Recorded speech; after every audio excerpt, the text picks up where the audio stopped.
Welcome to This Week in Sim Racing September 9th edition. I'm Sean Cole, and This Week in Sim Racing is sponsored by iRacing.com, where you can get 3 months for the price of one by heading over to our website and clicking on any of the iRacing banners that you see there to take advantage of that offer.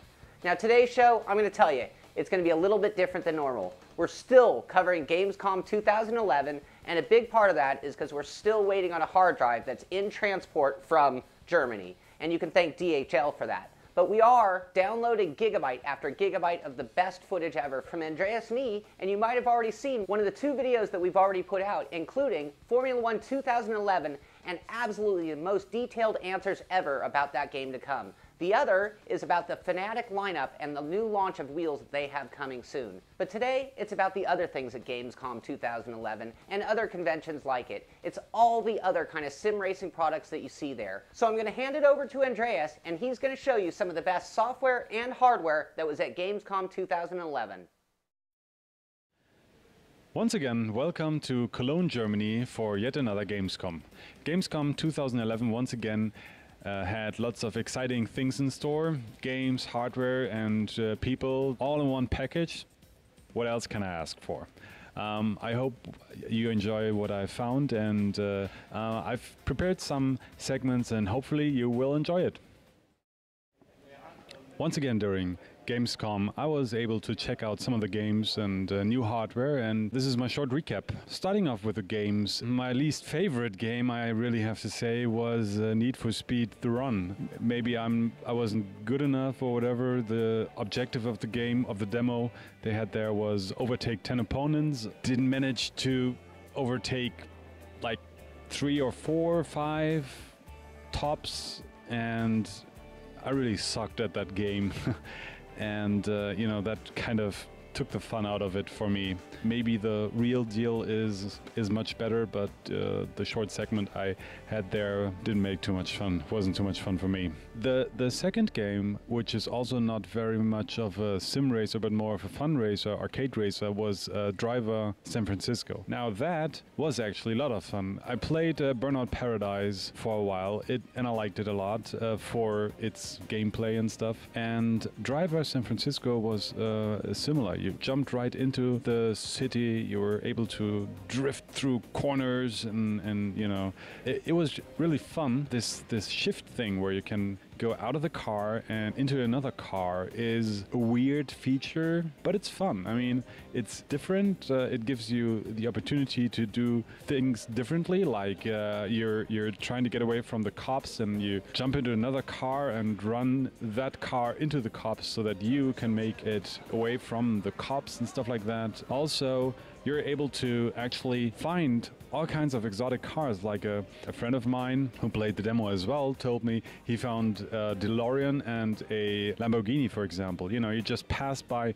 interesting cars and you go, hey, wait a minute, I want to drive that, and you jump over and do that. Of course, not much of a simulation, but still, you know, if you want to drive different cars, if you want to find them, maybe collect them, that is a fun way to do. So the Driver San Francisco, I will definitely look into it more when it comes out. What else? Well, above and all, I guess my most favorite simulation game has got to be the London Underground Simulator. I mean, how much fun can there be driving through a tunnel, and you know, the excitement of expecting the next station, you know, and then driving on again through tunnels. Hey, you know, I can't wait to get my hands on that title. Oh yeah, so I'm really looking forward to that one as well. Anyway, that shows you a handful of the games that are Gamescom 2011. In addition to the new games, there are a lot of cool things going on both inside and outside of the event. Some of them sim racing related, some of them are just general gaming. When we return, Andreas Nie is going to take you through some of the hardware and a few of the other cool things that went on at Gamescom 2011.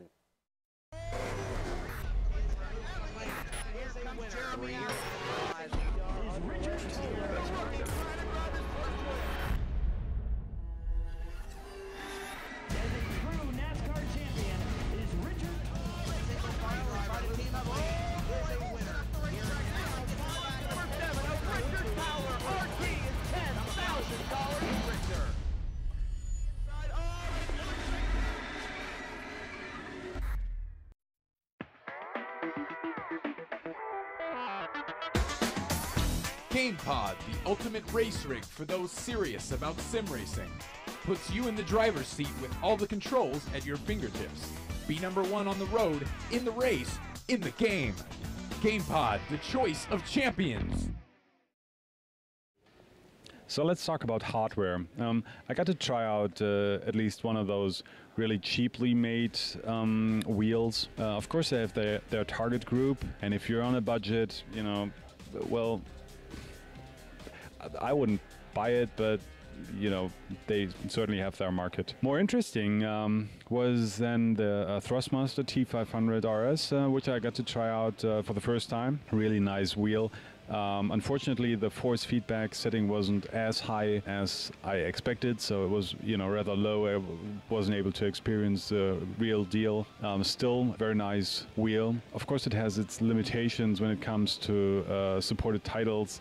GT5, of course, being the #1 title, and the PC world basically is supported by the driver. But apart from that, you need to be really picky about what titles you wanna enjoy and drive. Behind closed doors, Thrustmaster showed me the shifter, which is coming out later this year. Very high quality shifter. You have the H shifting method, and you can take off the metal plate and put on a metal plate that transforms the shifter into a sequential shifter, sort of like the knob that does that for the G25 from Logitech. Very high quality material, metal, you know, very nice feel to it, you know, very nice clack clack.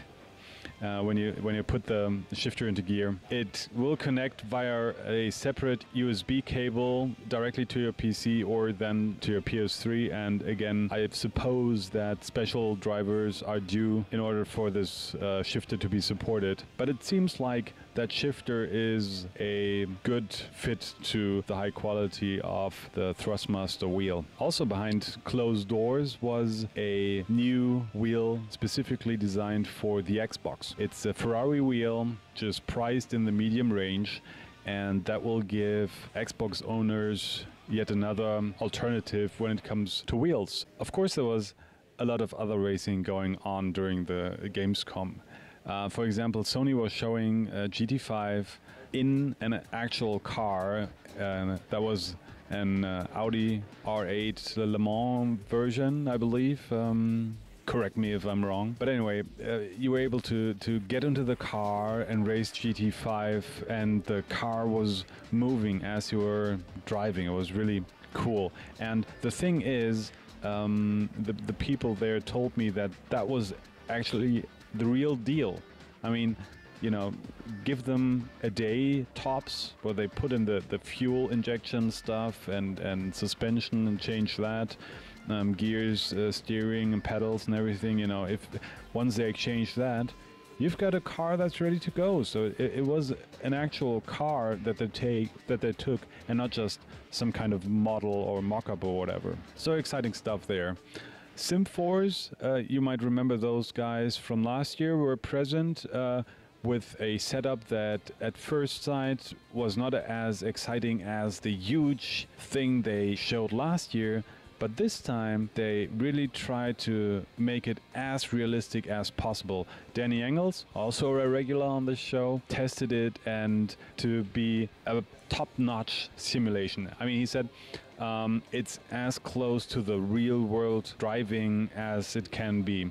The monitors were set up to be proportional to a real car, and the view they had, the steering and the vibrations coming through the wheel were as realistic as possible. And you know, they said that it's nothing compared to anything else. Of course, the G-force simulation they had there was nice. Last year, I mean, was nice, but again, it's really hard to simulate G-forces. So in that respect, this new simulator they showed maybe was not as spectacular, but the physics simulation part of it was way more realistic than what they showed last year. So this thing was actually more interesting to real-life racers as the thing last year. Oh, die Putzfrauen, dann wird man weggeputzt. Gotta go. Where's the remote? Where's the remote? Oh, I'm sitting on it. And that's Well, as you can see, there's a whole lot going on at Gamescom. In fact, they had over 250,000 people attend the show, and that means over 250,000 people got exposed to sim racing. I want to thank Andreas Nee for getting us some of the best footage ever. In fact, he's in Italy right now on location getting a very big announcement from Thrustmaster and Ferrari. So that's going to pretty much do it for today's show. Please visit our website at www.insidesimracing.tv, and you can go to our forum and get a whole bunch of information and stay up on new shows. So one thing about Andreas before we go, he's a lot more than a reporter, so I'm going to play a quick clip showing you another one of his talents. For now, I'm Sean Cole, and I'll see you on the track.